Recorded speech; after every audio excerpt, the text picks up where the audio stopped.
नमस्कार, आदाब, सत श्री अकाल, वेलकम, सुस्वागतम है आप सभी का UP DL learners YouTube channel पर। और ये बताते हुए बेहद खुशी भी हो रही है कि आप समस्त बच्चों की रिक्वायरमेंट को देखते हुए, या हम ये कहें कि सभी के भले को देखते हुए ये चैनल क्रिएट किया गया है डीएल लर्नर्स के द्वारा, ताकि जो यूपी पुलिस के जो री एग्ज़ाम होने हैं उसमें हम भी कुछ कंट्रीब्यूट कर सकें बच्चों का, जो हम अपना ऑफलाइन का जो अनुभव है वो आपको यहाँ पर दे पाएँ।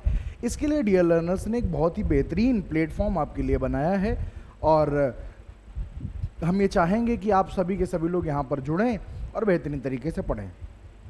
हालांकि मेरा तो सीटेट और टेट में ही रहता है, लेकिन चूँकि आग्रह किया गया संबंधित टीचरों के द्वारा, तो मैंने कहा क्यों नहीं, बिल्कुल मैं भी पढ़ाऊँगा इस पर और मैं भी अपना योगदान दूंगा। तो प्यारे बच्चे, जैसा कि आप देख रहे हैं कि मैं आपको हिंदी पढ़ाऊंगा, और मैं आपको बता भी दूं कि मैं ऑफलाइन में जैसे पुलिस है, जैसे एसआई है, लेखपाल है, पिछला बैच जैसे अभी लोगों को ज्वाइनिंग मिली है, तो बहुत सारे ये जो हमारे जैसे आरओ है, एआरओ है, इवन देन आप ये कहेंगे पीसीएस तक का जो हिंदी का जो सिलेबस है वो मैं पूर्व से पढ़ाते आया हूँ, और आज भी टीचिंग के क्षेत्र में, हालांकि जो सीडीपी है और संस्कृत है, अन्य जो विषय हैं वो मैंने पिछले 5 साल में पकड़े हुए हैं, लेकिन बाकी सारे के सारे सब्जेक्ट में पहले से, मानी हिंदी मेरा एक्सपर्टीज़ का एक क्षेत्र रहा है सदैव से, जब से मैंने पढ़ाना शुरू किया था। तो चलिए उसी पर बात करते हुए आगे की तरफ चलते हैं। तो हालांकि आप सारे के सारे जो बच्चे हो वो सिलेबस जानते हो, लेकिन फिर भी एक बार मैं चाहता हूं कि ओरल आप सिलेबस ज़रूर जानें, और साथ ही ये जो हमारा जो चैनल है इसको सब्सक्राइब जरूर कीजिएगा, क्योंकि अगर आप इसको आगे बढ़ाते हैं तो इसी पर फिर हम आगे लेखपाल, आगे एएलपी जो भी भर्तियां आया करेंगी, उन सारी की सारी भर्तियों में हम और सारे शिक्षक मिलकर के मेहनत करेंगे और आपको आपकी सफलता के लिए वचनबद्ध कराएंगे, और आपको सफलता मिलेगी, ये हमारी गारंटी रहेगी। तो इसलिए हम चाहते हैं कि आप इसको थोड़ा सा देख करके चलेंगे थोड़ा सा। और जो हमारा मुख्य चैनल है वो डीएल लर्नर्स है, तो आप जानते ही जानते हैं, ठीक है। खैर, मैं चाहूँगा कि एक बार आप सिलेबस देखें, जिससे जो हमारा सामान्य हिंदी का सिलेबस है वो जो हमारा पुलिस, हालांकि आप जानते हैं लेकिन फिर भी, जैसे आप जानते हो कि गद्यांश से प्रश्न आते हैं, एक बात कौन नहीं जानता, सारे के सारे बच्चे जानते हैं, लेकिन मैं चाहूँगा कि एक छोटा सा एक अपना अटेंशन यहाँ पर पे करें। तो गद्यांश से प्रश्न और उसके उत्तर जानते हो कि एक अपठित गद्यांश आ जाता है, और जो हमारा अपठित गद्यांश होता है उसी से 5 प्रश्न पूछे जाते हैं, और ये कोई नई परंपरा नहीं है, सदैव से पूछे जाते हैं और आज भी पूछे जाएंगे, तो वो तो आना ही आना है। और जैसे कि पत्र लिखने हैं तो ये गलत लिखा है, शीर्षक तो इसी पर भी पूछ लिया जाता है कि बताइए ये जो पैसेज है इसका मुख्य स्थायी भाव क्या है, या इसका शीर्षक क्या, यहीं पर पूछा जाता है। अशुद्ध वाक्यों को शुद्ध करना, ये जानते हो, हम हर बार से 2 प्रश्न आते हैं, तो आज भी आ रहे हैं। शब्दों का प्रयोग और विलोम शब्द जानते हो, 2 प्रश्न आते हैं। पर्यायवाची से एक आध प्रश्न पूछा जाता है। अब जैसे लिखा है कि एक शब्द का प्रतिस्थापन करना, इसका मतलब होता है खाली स्थान भरना। क्या होता है? खाली स्थान भरना। अब देखो, मैं आपको यहाँ पर बता दूं, ये बड़ी एक रोचक बात है कि जो सब्जेक्ट आप यूपी पुलिस के लिए पढ़ेंगे वही सब्जेक्ट सेम टू सेम आपका यूपी टेट में भी होने वाला है। तो यूपी पुलिस के लिए पढ़ें चाहे यूपी टेट के पढ़ें, बात एक ही है। कल से हमारी यूपी टेट की भी क्लासें यूट्यूब पर शुरू हो रही हैं मुख्य चैनल में, जो कि डीएल लर्नर्स है, तो वहाँ भी आप लोग जरूर आ जाएंगे, ठीक है भाई। और वाक्य में सुधार करना, ये तो आना ही आना है। मुहावरे और लोकोक्तियाँ, 1-2 मुहावरे पक्का आने हैं, ठीक है। हिंदी वर्णमाला से हर बार 1 से 2 प्रश्न पूछे जाते हैं, इस बार भी पूछे जाएंगे। तद्भव तत्सम, आप जानते हो कि 1 से 2 प्रश्न सदैव से पूछे जाते रहे हैं। वाक्यांश के लिए शब्द, 1 प्रश्न आपके लिए यहाँ पर भी मिल जाएगा। उसके बाद में ये देखो टॉपिक लिखे, लिंग, वचन, कारक, कार, विशेषण, जितने यहाँ पर टॉपिक लिखे हैं, आप प्रत्येक टॉपिक से कम 1 प्रश्न मान के चलिएगा। कम से कम 1 प्रश्न जरूर यहाँ पर पूछा जाता है, इसलिए सारी की सारी चीज़ें पढ़ना हमें बेहद आवश्यक और ज़रूरी हो जाता है। किसी किसी से 2 भी पूछ लिए जाते हैं, तो कभी कोई मिस हो जाता है, लेकिन ऐसा कोई ज़रूरी नहीं है कि कौन सा मिस हो जाएगा और कौन सा बना रहेगा, तो इसलिए हमें सारी चीज़ें यहाँ पर पढ़ के चलनी होती हैं, ठीक है भाई। बहुत बढ़िया। तो आप देख लीजिए, हिंदी में पुरस्कार भी हमें करने होते हैं, हिंदी की प्रसिद्ध रचनाएं भी करनी होती हैं, और ये जो हमारे लिखे हुए हैं टॉपिक जो लिखे हुए हैं जिनको हमें पढ़ाना होता है, ये आपके लिखे हुए हैं। बच्चे पूछते हैं साहब आप आज का टॉपिक रहने वाला है, तो आज मैं शुरू से शुरू करता हूं, और सबसे जो पहला टॉपिक हम आपके सामने इंट्रोड्यूस करने वाले हैं उसको कहते हैं वर्णमाला।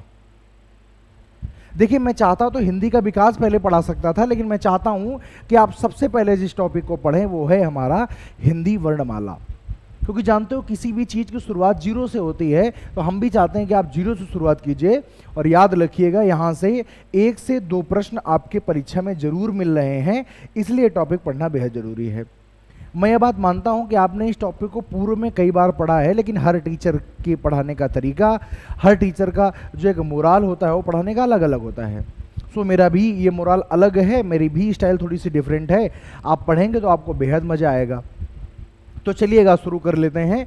और सारे के सारे जितने लोग यहाँ पर देखने के लिए आएंगे वो सारे के सारे लोग बिल्कुल एश्योर हो जाएं कि अब तैयारी लग के कराई जाएगी।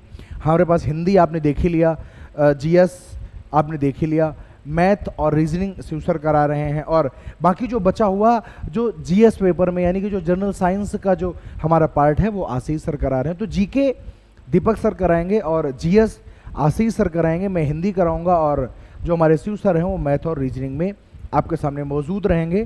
तो चलिएगा हम चलते हैं। और ये जो हमारा भी जो पार्ट है ये 37 प्रश्न अपने आप में समेट करके रखता है, और याद रखिएगा करीब करीब 74 से 75 नंबर का ये हमारा पार्ट है यूपी पुलिस में, यानी कि एक भारी भरकम पार्ट है। और मैं आपको ऐसा वादा करता हूं कि अगर आपने अपने पूरे दिमाग से, पूरे मन से अगर इन चीज़ों को पढ़ा तो मेरी ये बात प्यारे बच्चे याद रखिएगा कि कम से कम आप मैं कहता हूं 70 नंबर तो ले ही आएंगे। जो पिछला पेपर हुआ था मेरे समस्त पढ़ाए हुए स्टूडेंट ने 33 से नीचे किसी के सही नहीं थे, 33, 34, 35 ऐसे बच्चों के सही थे, क्योंकि हिंदी इन पेपर्स में सरल आती है। सरल आने के कारण है क्योंकि इसका कोई अल्टरनेटिव है नहीं। अगर अमन का विलोम शब्द अंबर है तो अंबर है, कोई सूत्र नहीं लगना है, कोई अल्टरनेटिव नहीं है, कुछ नहीं बदलना है। अनादिकाल से अमन का अंबर था तो आज भी अमन का अंबर है, धरती का आसमान था तो आज भी धरती का आसमान है, इसमें कोई अपडेट नहीं है। इसलिए इसको स्टैटिक की तरह हमें पढ़ना चाहिए। एक बार मन लगा के पढ़ लिया हमेशा के लिए हो गया। चलिए खैर, तो सबसे पहले मैंने वर्णमाला की छोटी सी परिभाषा लिखी कि वर्णमाला क्या है। वर्णों के व्यवस्थित क्रम को हम वर्णमाला कहते हैं। अगर आपने ये कहा कि वर्णों के क्रम को कहते हैं तो गलत हो जाएगा, क्योंकि याद रखिएगा भाषा एक व्यवस्था है। हालांकि आप पेडागोजी में भी मेरे से पढ़ते आए हैं कि लैंग्वेज क्या है, तो आपने कहा था कि सर जी भाषा जो है वो एक व्यवस्था होती है। अब मान लीजिए अगर यहाँ पर कहा जाए कि वर्णों के क्रम को वर्णमाला कहते हैं, तो वर्णों का क्रम कैसे भी बनाइए। जैसे हम शुरू करते हैं, चा वाली लाइन पहले आ जाएगी, फिर का वाली लाइन रखें, फिर पा वाली रखें, फिर हम टा वाली लाइन रखें, और फिर हम इसके बाद में ता वाली लाइन रखें। क्या आप ऐसे इसको समझ पाओगे क्या? एक व्यवस्था है कि पहले का वाली लाइन आएगी, फिर चा वाली, फिर टा वाली, फिर ता वाली, फिर पा वाली। इसका क्रम आप उलट नहीं सकते हो। तो ये जो मैंने लिखा हुआ है ये अव्यवस्थित है। कैसा है? अव्यवस्थित है। हालांकि वर्ण क्रम में रखे हुए हैं भाई हमारे पास में। अब जैसे हम कहें कि सर जी 1 2 3 4 5 6 7 8 9 10 ना लिख के हम लिखेंगे 10 8 7 2 1 3, गलत है, क्योंकि एक व्यवस्था है। तो याद रखिएगा जो व्यवस्थित शब्द है ये इसमें जान फूंकता है कि ये क्या है, तो व्यवस्थित क्रम है। अंडरस्टैंड? अब देखिए अगर मैं आपसे कहूं कि का को ऐसे ही क्यों लिखा जाता है, क्या हम इस चीज को का नहीं कह सकते, तो आप कहोगे सर जी इसको गा कहते हैं, इसको का कहते हैं। इसका मतलब ये है कि जब कोई ध्वनि का उच्चारण करेगी तो हम उसे ऐसे ही लिखेंगे। आप कहोगे ठीक बात है। इसका मतलब है कि भाषा के चिन्ह निर्धारित हैं, और जब हम किसी भी भाषा को, जो हम बोल रहे हैं ये मौखिक भाषा है और ये जो लिखी हुई है लिखित भाषा है, तो जब हम किसी भी भाषा को लिपिबद्ध करना चाहते हैं, लिखना चाहते हैं, संजोना चाहते हैं, तो उसके लिए हमें हर एक ध्वनि का एक मानक बनाना पड़ता है। क्या करना पड़ता है? एक चिन्ह बनाना पड़ता है, जिसे हम क्या कहते हैं, तो आप कहोगे जिसे हम लिपि चिन्ह कहते हैं। तो अगर हम, आप यही तो कर रहे हो, हम काखा गाघा अंगा ऐसे बनाते हैं, तो इनको वर्णों का क्रम ना कह के क्या हम लिपि चिन्हों का क्रम नहीं कह सकते? आपको साहब बिल्कुल कहते हैं। और ये मॉडर्न बात है, आज ये पूछा जाता है, तो याद रखिएगा। लेकिन लिपि चिन्हों का भी व्यवस्थित ही क्रम आएगा। लिपि चिन्हों के व्यवस्थित क्रम को हम वर्णमाला कहते हैं। तो यहाँ पर 2 परिभाषाएं मैंने आपको दी, होती तमाम है, पर हम सिर्फ एग्जाम दृष्टि से देखेंगे, एग्जाम के पॉइंट ऑफ व्यू से देखेंगे कि हमें कौन सी चीज़ें जरूरी हैं और कौन सी चीज़ें जरूरी नहीं है। ठीक है? तो मैंने दो बातें बताई कि वर्णों के व्यवस्थित क्रम को याद रखना है कि व्यवस्था को नहीं भूलना है। अगर व्यवस्था मिस हो जाएगा तो फिर ये वर्णमाला की सही परिभाषा नहीं हो पाएगी। ठीक है, बात आती है वर्णमाला की। बात करते हैं कि वर्णमाला जो होता है इसमें कुल वर्णों की संख्या क्या होती है। देखिए वर्णमाला जब कहा जाता है तो लोग काखा गा को समझ लेते हैं, जी नहीं। वर्णमाला का मतलब कि जितने भी हमारे लिपि चिन्ह हैं, जितने हमें लिपि चिन्ह पता हैं, वो सारे के सारे लिपि चिन्ह वर्णमाला के अंतर्गत आते हैं। हिंदी भाषा लिखने के लिए जितने भी लिपि चिन्हों का प्रयोग हम करते हैं उन्हें हम वर्णमाला कहते हैं, उन्हें हम वर्णमाला में व्यवस्थित रखते हैं और उन्हें हम वर्णमाला कहते हैं। तो यानी स्वर और व्यंजन का कोई भेद तो हुआ नहीं यहाँ पर। तो मिला के बोलेंगे तो बताइए, कहता है कि वर्णमाला में कुल वर्णों की संख्या कितनी होती है, तो आप कहेंगे वो होती है 52। कितनी होती है? 52 होती है। ठीक है, अब ये 52 का डिवाइडेशन कैसे किया गया है, तो कुल स्वरों की संख्या होती है 11 और कुल व्यंजनों की संख्या होती है 41। तो दोनों को अगर जोड़ दिया जाएगा तो अपने आप से 52 पहुंच जाएगा। 41 + 11 = कितना हो जाएगा? आप कहेंगे साहब 52 हो जाएगा। ठीक है, 41 और 11 कितना हो जाएगा? तो 52 हो जाएगा। समझ गए? तो कुल स्वरों की संख्या कितनी? आप कहोगे 11। कुल व्यंजनों की संख्या कितनी? आप कहोगे 41। तो टोटल मिलकर क्या हो गया? 52 हो गया। तो बताइए वर्णमाला में टोटल वर्णों की संख्या कितनी? आप कहेंगे 52। वर्णमाला में कुल स्वरों की संख्या कितनी? आप कहेंगे 11। कुल व्यंजनों की संख्या कितनी? तो आप कहेंगे 41। समझ गए यहाँ तक? आगे बढ़िए। बात आती है तो यहीं पर थोड़ा सा मैंने एक दर्शन देने की कोशिश की है ताकि आप यहीं पर समझें। तो कहते हैं बताइए मूल स्वरों की संख्या कितनी होती? तो आप कहेंगे 4। मूल स्वर का मतलब होता है वे स्वर जो वर्णमाला की उत्पत्ति से हमारे पास ऑलरेडी थे, उनको हम मूल स्वर कहते हैं। ऐसे ही बात करता है तो बताइए कि जो मूल स्वर निकल गए तो दीर्घ स्वरों की संख्या कितनी होती है? तो कहा गया 7। तो 7 और 4 कितने हो गए? 11। तो क्या कुल की संख्या नहीं आ गई? आप कहेंगे बिल्कुल आ गई। ऐसे बात आती है कि मूल व्यंजनों की संख्या कितनी होती? तो आप कहेंगे 33। इसका मतलब है कि कुल और मूल की संख्या में अंतर होता है। मैंने कहा बिल्कुल होता है भाई। कुल हमारे जो स्वर हैं वो कितने हैं? आप कहोगे कुल स्वरों की संख्या है 11, लेकिन अगर इन्हीं में हम मूल की बात करना शुरू करें तो मूल केवल कितने हैं? केवल हैं 4। सब कौन कौन से हैं? तो मैंने कहा बिल्कुल बता देता है। तो आ, ई, उ और ऋषि। तो ये जो 4 जो हमारे पास में जो स्वर हैं इनको हम क्या कहते हैं? तो इनको हम मूल स्वर कहते हैं। क्या कहते हैं भैया? इनको हम मूल स्वर कहते हैं। आ, ई, उ और ऋषि को मूल स्वर कहते हैं। बाकी क्या है हमें उस पर चर्चा नहीं करनी है, हमें सिर्फ मूल पर चर्चा करनी है। कुल 11, मूल 4, कुल व्यंजन 41, मूल कितने हो गए? तो आप कहेंगे साहब मूल हो गए 33। तो फिर 41 जैसे कि मैंने यहां पर इसलिए लिखा हुआ है दीर्घ स्वर, ताकि आप ये समझ पाए कि 11 बनते कैसे हैं। जब मूल 4 ही हैं तो बाकी की उत्पत्ति कहां से होती है? तो बाकी की उत्पत्ति यहां से होती है कि प्यारे भैया जब 7 दीर्घ मिला दिए जाते हैं। देखो मूल का मतलब ये होता है कि जब उत्पत्ति के समय ये थे, ध्यान से मेरी बात सुनिएगा, मैं आपको एक डिफरेंस बताता हूं। मूल का मतलब था कि जब हमें वर्णमाला मिली, वर्णमाला ये जो है इसका उत्पत्ति कहाँ से हुई है? तो याद रखिएगा हमेशा इसकी उत्पत्ति माहेश्वर सूत्रों से हुई है। माहेश्वर सूत्र से हुई है। सर माहेश्वर सूत्र क्या होते हैं? तो एक बार जब भगवान शंकर जब प्रसन्न हो गए तो भगवान शंकर ने खूब नृत्य किया और नृत्य करने के अवसान में, नृत्य करने के बाद उन्होंने बजाया डमरू। और जब प्रसन्न होकर के भगवान तो है नृत्यावसाने नटराट राजो ढक्का नाम 9 पंचवारम, मतलब 14 बार डमरू को बजाया। और वही जो 14 बार डमरू को बजाने से जो ध्वनियां निकली उन्हीं से वर्णमाला का विस्तार माना जाता है। तो अगर कभी आपसे कोई पूछ दे कि बताइए वर्णमाला का प्रादुर्भाव कहाँ से हुआ है, वर्णमाला की उत्पत्ति कहाँ से हुई है, तो आप कहेंगे वो हुई है माहेश्वर सूत्रों से। और जब हम माहेश्वर सूत्रों को पढ़ते हैं तब आपको पता चलता है कि मुख्य तौर पर हमारे पास मूल तो केवल कितने हैं? वहां पर 5 मिलते हैं, लेकिन यहां पर कितने हैं? 4 ही हैं। तो मूल इनको इसलिए कहा जाता है क्योंकि देखो हमारे पास में इसके बाद क्या होता है? आप कहोगे साहब बड़ा आ होता है, साहब बड़ी ई होती है, साहब बड़ा ऊ होता है। तो देखिए अगर 2 बार छोटे आ को मिला दिया जाए तो बड़ा आ बन जाता है, 2 बार छोटी ई को मिला दिया जाए तो बड़ी ई बन जाती है, 2 बार छोटा ऊ को मिला दिया जाए तो बड़ा ऊ बन जाता है। तो बताओ इन्हीं से तो ये बने हैं, आप कहोगे बिल्कुल।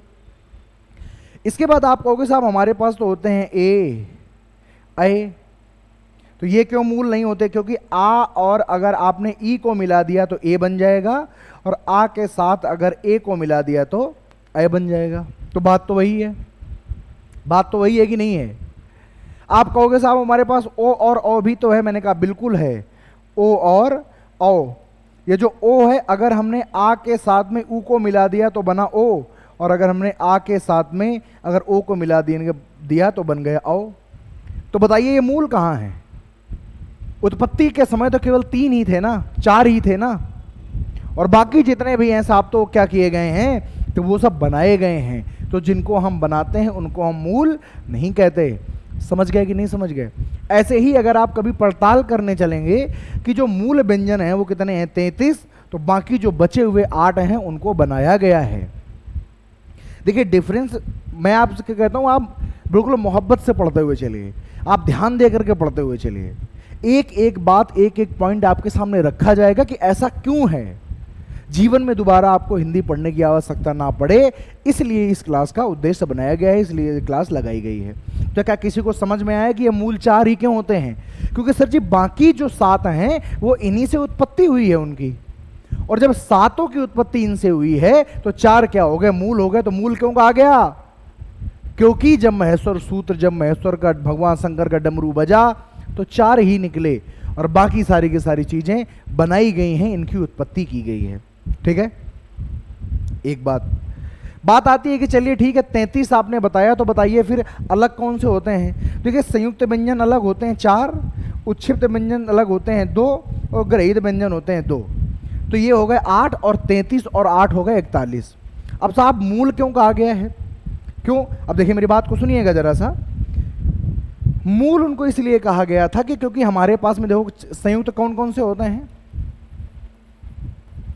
जो हमारे संयुक्त व्यंजन होते हैं वो कौन से होते हैं? उनकी संख्या है 4, छा, त्रा, ज्ञा और स्रा। हालांकि मैं जानता हूं कि आप लोग इसके पूर्व में पढ़ चुके हो, लेकिन मेरा यह कर्तव्य है बतौर टीचर कि मैं आपको सारी बातें बताऊं।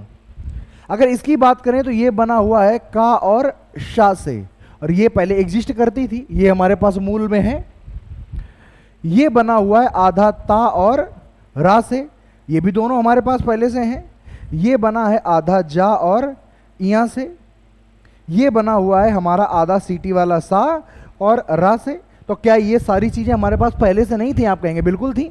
इसका मतलब ये बनाए गए मूल तो नहीं है, तो मूल में शामिल नहीं कर सकते हैं। बात करते हैं साहब, दूसरी बात आती है उच्छिष्ट व्यंजनों की। उच्छिष्ट व्यंजनों की बात आती है। ये कितने हैं? तो इनकी संख्या है 2। कौन कौन से हैं? आप कहोगे साहब डा, और आप कहोगे ढा। तो आप जानते हो कि डा डलिया और ढा ढक्कन तो हमारे पास मूल में ऑलरेडी उपलब्ध थे ना, तो ये तो बनाए गए हैं, ये कोई मूल तो है नहीं, इसलिए ये भी मूल नहीं है। उसके बाद में हमारा आता है ग्रहित या आगत। देखिए हमारे भारत में ग्रहित या आगत व्यंजन, ठीक है, हमारे भारत में आप जानते हो कि बहुत सारे लोगों ने राज किया। जैसे पहले दिल्ली सल्तनत का काल रहा, फिर मुगल काल रहा, फिर अंग्रेजों का काल आ गया। हमारा देश चूंकि गुलाम बहुत दिन तक रहा, बहुत दिन तक परतंत्र रहा, इसीलिए जो संस्कृति यहाँ पर आती गई, हमारी संस्कृति की विशेषता के वजह से उसको हम अपनाते गए। तो विदेशों से 2 चीज़ें हमारे पास में आ गई। एक तो आ गई जा और एक आ गया फा। अभी जो बिंदी है इसको हम कहते हैं नुक्ता। जब नुक्ता किसी के अंदर लग जाता है तो उच्चारण में जा और फा। क्या हमारे पास मूल में जा और फा नहीं थे? बिल्कुल थे। तो क्या इनको मूल मानेंगे? नहीं मानेंगे। तो यही जो ये हमारे हो गए 4, उच्छिष्ट हो गए हमारे 2, और ये भी हो गए हमारे 2, ये मिलकर टोटल बने 8। तो 33 हमारे पास मूल हैं। मूल कितने हैं? आप कहोगे 33, और बाकी ये कितने हो गए? 8। तो मिलकर कितने हो गए? आप कहोगे 41। तो इस हिसाब से पहुंचते हैं। तो याद रखिएगा मूल और इसमें हम डिफरेंस कैसे करते हैं, हमने क्यों मूल कहा है, इस कारण की पुष्टि हमने यहाँ पर आपके समक्ष कर दी है। ठीक है, आप कहेंगे बिल्कुल ठीक बात है, हमको समझ आ गई है बात। ठीक है भाई, चलिए पीछे आ जाते हैं। तो संयुक्त समझ गए, संयुक्त कौन से हैं? तो छा ता ग्रा सा। उच्छिप्त कौन से हैं? तो डा और ढा। ग्रहित और आगत कौन है? तो आप कहोगे जा और फा। ठीक है, बात आती है वर्णमाला को कितने भागों में विभाजित किया गया है? तो आप कहेंगे साहब वर्णमाला को 2 भागों में विभाजित कर दिया गया है। पहले भाग को कहते हैं स्वर और दूसरे को कहते हैं व्यंजन। ठीक है, अगर हम स्वर को पहले लेकर के चलते हैं तो स्वर ये स्वतंत्र वर्ण हैं, इनके उच्चारण के लिए किसी अन्य वर्ण की आवश्यकता नहीं पड़ती है, इसीलिए इनको हम क्या कहते हैं? स्वतंत्र वर्ण कहते हैं। ठीक है, अच्छा बात आती है कि इनका थोड़ा सा वर्गीकरण कर लेते हैं। तो मात्राओं के आधार पर अगर हम वर्गीकरण करने के लिए जाएं तो लघु स्वर या इसी को प्यारे बच्चे हम ह्रस्व भी कहते हैं। कभी अगर आ जाए तो याद रखिएगा ह्रस्व स्वर भी हम इसे ही कहते हैं, और इसे ही प्यारे बच्चे हम एक मात्रिक स्वर भी कहा करते हैं। देखिए एक चीज के नाम तमाम होते हैं। ठीक है, अगर आप पढ़ने की कोशिश करेंगे, आप पढ़ने में अगर चेष्टा दिखाएंगे, देखिए आपका जो इंटरेस्ट है, आपके जो व्यूज़ हैं, वो अगर हमें बहुत ही पॉजिटिव सेंस में दिखाई देंगे तो हम ये आपसे वादा करते हैं कि हम समस्त चीज़ों को एक्स्ट्रा समय निकाल करके हम इन सारी की सारी चीज़ों को आगे बढ़ाने में प्रॉपर आपकी मदद ज़रूर करेंगे। ठीक है भाई, आप कहेंगे बिल्कुल ठीक बात। ठीक है ना, अगली बात सुनो जरा मेरी। अगली बात ये मैं कर रहा हूँ कि तो अब ये तो हो गए हमारे ह्रस्व या एक मात्रिक हो गए। इसमें कितने आते हैं? 4, अ, ई, उ और ऋषि। आप कहेंगे साहब ये तो हमारे मूल स्वर हो गए। मैं कहूँगा बिल्कुल हो गए, मूल स्वरों को ही हम ह्रस्व स्वर या एक मात्रिक स्वर कहते हैं, कह सकते हैं ऐसे। दूसरे होते हैं हमारे दीर्घ स्वर, या इनको हम कहते हैं द्विमात्रिक स्वर। क्या कहते हैं? द्विमात्रिक स्वर भी हम इन्हें ही कहते हैं। ये कितने होते हैं? तो भैया जब 4 चले गए तो बचेंगे 7। अ, ई, उ, ए, ओ, ये हो गए हमारे दीर्घ स्वर। फिर एक स्वर आते हैं प्लुत। तो इनके बारे में सुन लीजिए। प्लुत स्वरों की कोई संख्या नहीं होती है, कोई संख्या निर्धारित नहीं है कि 2 होते हैं, 4 होते हैं, 5 होते हैं, 8 होते हैं, 50 होते हैं, कोई संख्या निर्धारित नहीं है। तो फिर सर जी ये प्रकट कहाँ से हो गए हैं? देखिए हम क्या करते हैं, जब हम संस्कृत में लिखते थे, आप जानते हो कि हिंदी की जो मदर टंग है, यानी कि जो मूल भाषा है वो कौन सी है? तो आप कहोगे वो है हमारी संस्कृत। अब संस्कृत भाषा को लिखने के लिए हम क्या करते थे? हम इन भी वर्णों का प्रयोग करते रहे हैं, जिनको हम क्या कह रहे हैं? जिनको हम प्यारे बच्चे आज की डेट में प्लुत स्वर कह रहे हैं। प्लुत स्वर क्या होता है कि 2 मात्रा से ऊपर वाला स्वर होता है, लेकिन ऐसा कोई भी स्वर हमारे वर्णमाला के स्वर में मौजूद नहीं है। तो याद रखिएगा कि इनकी कोई संख्या नहीं है, परंतु कुछ शब्द ऐसे हैं जिनमें प्लुत स्वरों का प्रयोग हुआ है। तो बार बार जो हमारा एग्जाम रहा है उसमें बस एक ही बात पूछी जाती रही है कि ओम शब्द जो है, ये जो हमारा ओम शब्द है, इसमें जो 3 बना हुआ है, तो ये रिप्रेजेंट करता है। देखिए ये जो प्लुत स्वर होता है इसका मुख्य प्रयोग वेदों में किया जाता है। कहाँ किया जाता है? वेदों में इसका मुख्य तौर पर प्रयोग किया गया है, और इसीलिए वेद जो है वो पठनीय नहीं है, पढ़े नहीं जा सकते हैं, इतने क्लिष्ट हो गए हैं। ठीक है, तो याद रखिएगा ये जो प्लुत स्वर है, प्लुत स्वर का जो प्रयोग है, तो एक शब्द हमारे साथ में मौजूद है जिसको हम कहते हैं ओम। तो याद रखने का सिर्फ इतना ही पूछा जाता है, ओम जो शब्द है उसमें याद रखिएगा प्लुत स्वर का प्रयोग किया गया है। बाकी इनकी ना तो कोई संख्या है, ना कोई इनके बारे में जानकारी हमें उपलब्ध है। ठीक है भाई, बात करते हैं कि ओठ की आकृति क्या। अब देखिए मेन जो जान होती है, मेन जो प्रश्न पूछे जाते हैं वो प्रश्न स्वरों या व्यंजनों के भेद से ही आते हैं। ये बात आप याद रखिएगा, मूल जो प्रश्न आते हैं वे इनके भेद से ही आते हैं। तो दूसरी अगर मैं बात करूं तो कहता है कि ओठ की, अब देखो आप अगर बोलते हो तो आपका जीभ, आपका तालू, आपका मूर्धा, आपका कंठ, आपके दांत, आपके ओंठ, सारी चीज़ें गति करती हैं ना। अब सोचिए अगर ओठ ना ही हो तो क्या बोल पाओगे? क्या नहीं बोल पाओगे। तो कहा गया है कि ओठ भी जब बोलने में गति करते हैं तो ओठ की गति के आधार पर कितने प्रकार के स्वर होते हैं? तो प्यारे बच्चे बताया गया कि ओठ की आकृति के आधार पर 2 प्रकार के स्वर होते हैं। अब साहब ओठ की 2 प्रकार कैसे होते हैं?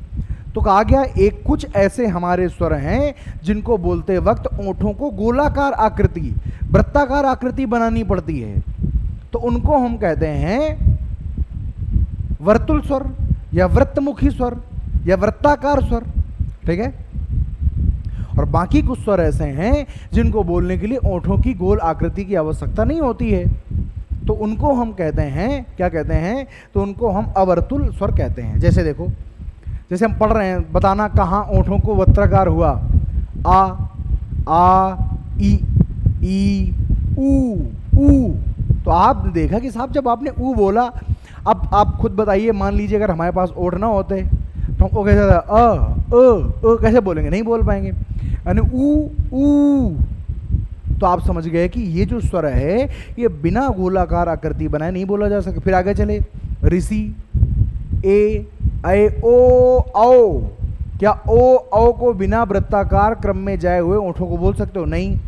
तो दो प्रकार से हो गए, एक को हमने कहा वर्तुल स्वर और दूसरे को हमने कहा अवर्तुल स्वर। वर्तुल माने वृत्ताकार क्रम में मुख को बनाकर, ओंठों को बनाकर बोले जाने वाले स्वर। तो कितने हैं? तो आप कहोगे 4 हैं। कौन कौन से हैं? तो ऊ, ओ और औ। सर जी याद कैसे रखेंगे? तो याद रखेंगे क्योंकि जब बोलोगे तो खुद ही पता चल जाएगा। ठीक है ना।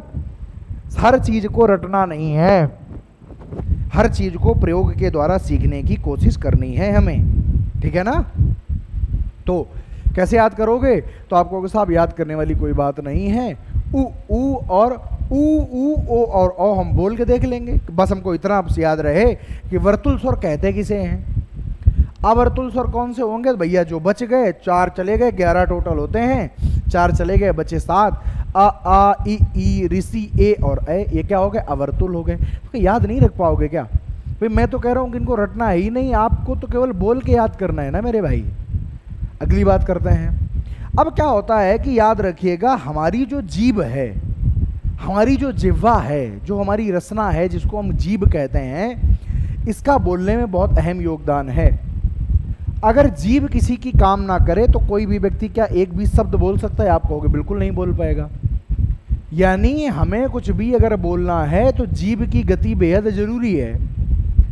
कुछ बच्चे जो तोतले होते हैं उनकी जीभ में दिक्कत होती है। भाई जीभ के नीचे के तार होता है, अगर वो जो जहाँ से जीभ जुड़ी हुई होती है नीचे से, अगर वो ज़्यादा जुड़ा है तो आपकी जीभ उतनी गति कर ही नहीं पाती है, तो आप उस हिसाब से शब्द फिर बोल नहीं पाते हो। अब मान लीजिए आपका तालु ठीक है, कंठ ठीक है, लेकिन दंत और मूर्धा बेकार है, तो वही वाले शब्द में आप तो तलाने लगोगे। बच्चा कहना चाहिए तो बत्ता निकलता है, खाना को थाना निकलता है। क्यों? जीभ उतना ऊपर जा ही नहीं पा रही है। यानी जिह्वा बहुत विशेष बात है। तो यहाँ पर कहा गया कि जिह्वा की सक्रियता के आधार पर 3 प्रकार के हमारे स्वर यहाँ पर होते हैं। पहले को हम कहते हैं अग्र स्वर। कभी कभी क्या होता है कि जीभ का आगे का भाग ज़्यादा सक्रिय रहता है और जीभ का आगे का भाग सक्रिय रह करके शब्दों को बोलने, वर्णों को बोलने में मदद करता है, तो उसे हम क्या कहते हैं? अग्र स्वर। ऐसे स्वर जो जीभ के आगे के भाग से बोले जाते हैं उनको अग्र स्वर कहते हैं। मध्य स्वर, ऐसे स्वर जो जीभ के बीच से, केंद्रीय भाग से बोले जाते हैं, मध्य भाग से बोले जाते हैं, उनको हम क्या कहते हैं? मध्य स्वर या केंद्रीय स्वर कहते हैं। और कुछ हमारे ऐसे स्वर होते हैं जो जीभ के पिछले भाग से बोले जाते हैं, उनको हम क्या कहते हैं? पश्च स्वर कहते हैं। सर जी याद कैसे करेंगे? मैं बताता हूँ। देखिए एक बात आप केवल याद रखिए, देखो लिखने की ध्यान सुनिएगा, केवल इतना याद रखिएगा कि मध्य स्वर या केंद्रीय स्वर या उदासीन स्वर क्या होगा? छोटा आ होगा। इतना नहीं याद कर पाओगे क्या? अबे कुछ ना कुछ तो याद करना पड़ेगा। तो आपने कहा कि जो केंद्रीय स्वर होता है, जो मध्य स्वर होता है, वो होता है छोटा आ। बाकी ये तीसरे, देखो लिखना ऐसी है, 1 2 3, अग्र मध्य पश्च। तो जो ये 3 नंबर है, छोटा आ को छोड़कर जितने भी स्वर 3 से लिखे जाते हैं, देखो ये भी 3 से लिखा जाता है, ये भी 3 से लिखा जाता है, ये भी 3 से लिखा जाता है, ये भी 3 से लिखा जाता है, और ये भी 3 से लिखा जाता है। तो जितने भी स्वर 3 से लिखे जाते हैं सबको 3 नंबर में लिख देंगे, बाकी जो बच गए हैं उसको 1 नंबर में लिख गए। हो गया विभाजन। विभाजन करने के लिए बहुत ज़्यादा जद्दोजहद करने की ज़रूरत नहीं है, सिर्फ आपको कुछ तरीके अपना लेने हैं। मैंने क्या कहा? मैंने आपसे इतना आग्रह किया है कि आप एक बात याद रखो कि मध्य स्वर या उदासीन स्वर हम किसे कहते हैं या केंद्रीय स्वर किसे कहते हैं, वो है हमारा छोटा आ। उसके बाद में तीसरे नंबर में वो समस्त स्वर शामिल हो जाएंगे जिनको हम 3 से लिखते हैं। आ को लिखते हैं, ऊ को लिखते हैं, बड़ा ऊ को लिखते हैं, ओ को लिखते हैं और औ को लिखते हैं, तो हमने यहाँ पर शामिल कर दिया। बाकी जो भी बच गए वो सब हम कहाँ ले जाएंगे, 1 नंबर पर ले जाएंगे, माने अग्र स्वर पर ले जाएंगे। ऐसे हमारा विभाजन पूरा हो जाएगा। अब इसी को चाहो तो रटते बैठो कि ई कहाँ आता है, अग्र स्वर में आता है, ए कहाँ आता है, अग्र स्वर ना, रटना नहीं है। आपको सीखिए, तरीकों को जानिए, तरीके जानिए और इनको बहुत आराम से इनको करते हुए चलिए। क्या आपको नहीं लगता है आपको समझ आ गया था? क्या ये मैं मान लूं कि आप सारे के सारे जो बच्चे हैं उनको ये बात समझ आ गई है? आज बहुत भीषण गर्मी है, ये बात आप जानते हो वो भली भांति, तो इसलिए मैं थोड़ी देर और पढ़ाऊंगा, उसके बाद में फिर एक क्लास हम ओवर करेंगे।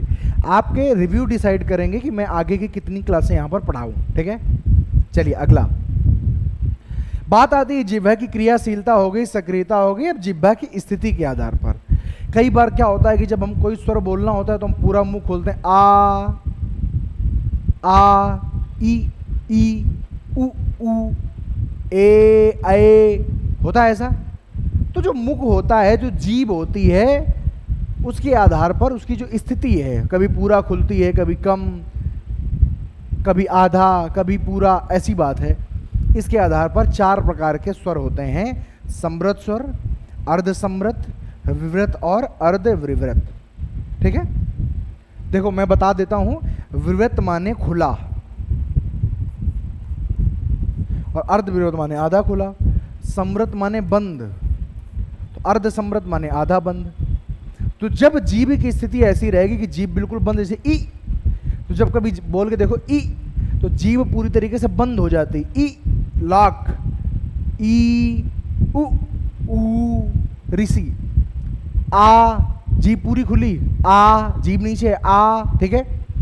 तो यहां पर आप देखेंगे कि विवृत माने होता है, तो विवृत माने खुला, तो पूरा मुंह, पूरी जीभ किस में खुलती है? आप कहोगे साहब वो खुलती है बड़ा आ में। अब देखो इसका भी सिस्टम है, एक याद करो कि जो बड़ा आ है वो कहाँ आएगा?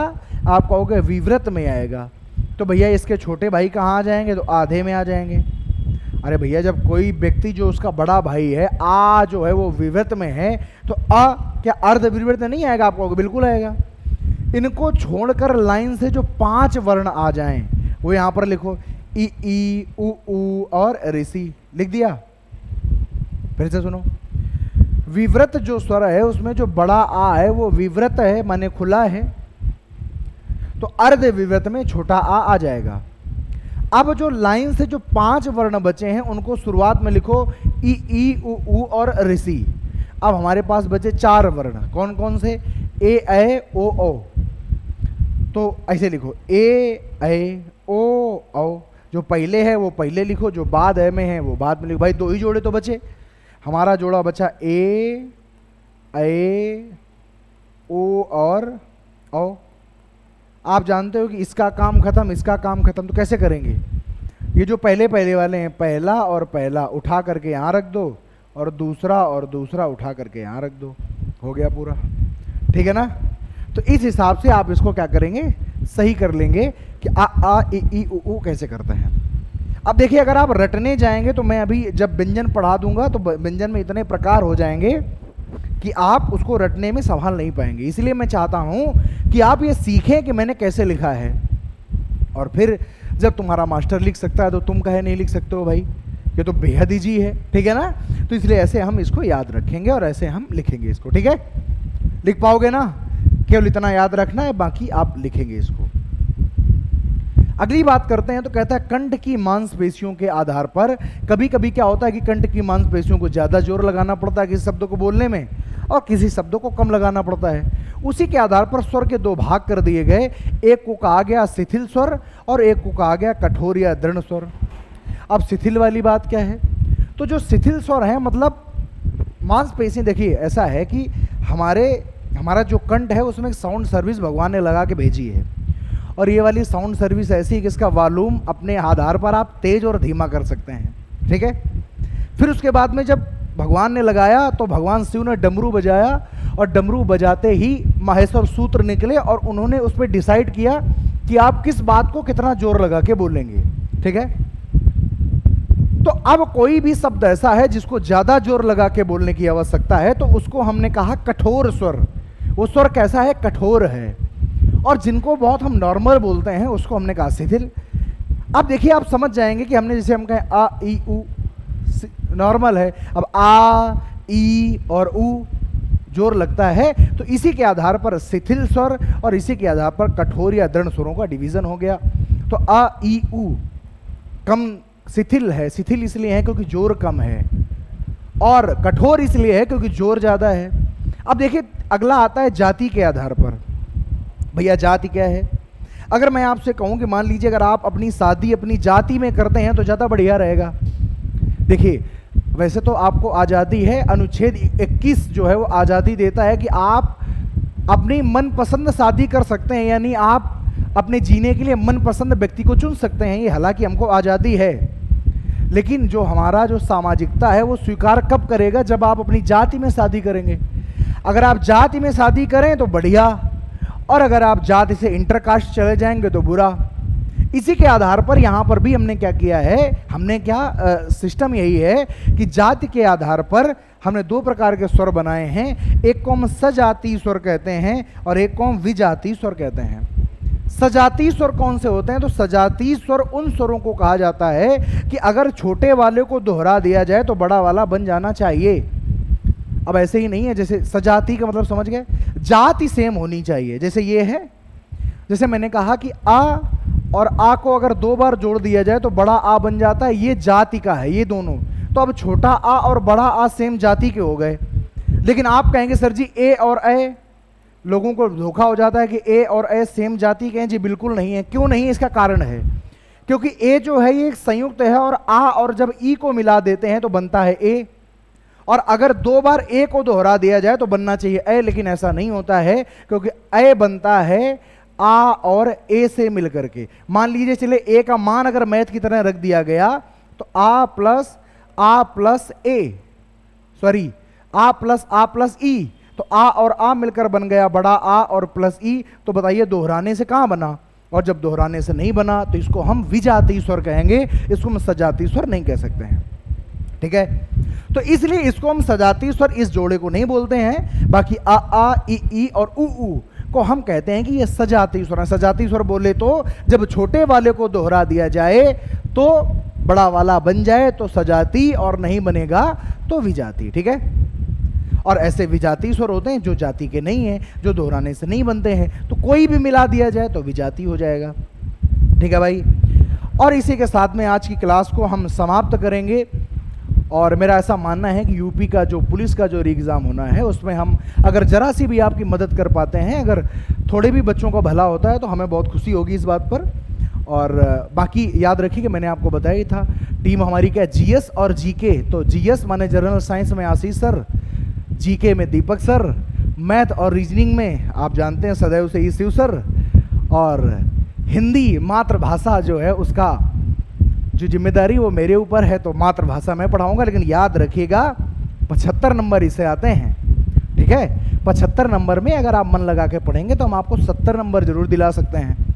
और अगर विश्वास ना हो तो आप पिछली बार का पेपर उठा के देखिएगा, आपको सब समझ आ जाएगा कि कैसा हिंदी आती है। मैंने कहा नहीं, हिंदी स्टैटिक है।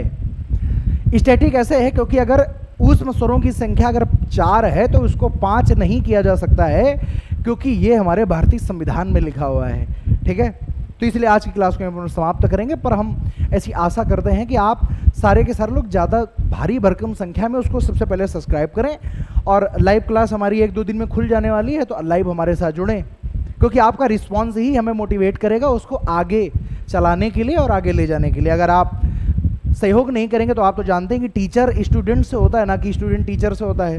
तो हम ये चाहेंगे कि जैसे आप यूपी टेट, सी टेट और अन्य टीचर भर्ती परीक्षाओं में हमारा सहयोग करते हैं वैसे इसमें भी करें। हालांकि सहयोग हमारा अब हम इसलिए कह देते हैं, हालांकि हम तो आपका सहयोग करना चाहते हैं, लेकिन चूंकि ये कड़ी जुड़ी हुई है अध्ययन और अध्यापन, तो इसलिए ज़रूरी है कि दोनों लोग मिलकर काम करें। ठीक है, आज के लिए इतना ही, अगली क्लास में मिलेंगे, तब तक के लिए जय हिंद, नमस्कार।